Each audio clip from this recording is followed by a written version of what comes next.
وأفضل لاعب في فرنسا هو كيليان إمبابي، وأفضل لاعب في البرازيل هو فينيسيوس جونيور، وأفضل لاعب في الأرجنتين هو ليونيل ميسي، وأفضل لاعب في البرتغال هو كريستيانو رونالدو، وأفضل لاعب في إسبانيا هو لامين يامال، وأفضل لاعب في الولايات المتحدة هو كريستيان بوليسيتش، وأفضل لاعب في إنجلترا هو هاري كين، وأفضل لاعب في ألمانيا هو جمال موسيالا، وأفضل لاعب في إيطاليا هو نيكولو باريلا،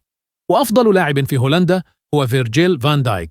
وأفضل لاعب في بلجيكا هو كيفن دي بروين، وأفضل لاعب في كرواتيا هو لوكا مودريتش، وأفضل لاعب في روسيا هو ألكسندر جولوفين، وأفضل لاعب في الأوروغواي هو فيدريكو فالفيردي، وأفضل لاعب في السنغال هو ساديو ماني، وأفضل لاعب في المغرب هو أشرف حكيمي، وأفضل لاعب في مصر هو محمد صلاح، وأفضل لاعب في ساحل العاج هو سيباستيان هالر، وأفضل لاعب في نيجيريا هو فيكتور أوسيمين، وأفضل لاعب في المكسيك هو هيرفينغ لوزانو، وأفضل لاعب في كندا هو جوناثان ديفيد، وأفضل لاعب في اليابان هو تاكيفوسا كوبو. وأنتم من تعتبرون أفضل لاعب في بلدكم؟ شاركونا رأيكم في التعليقات.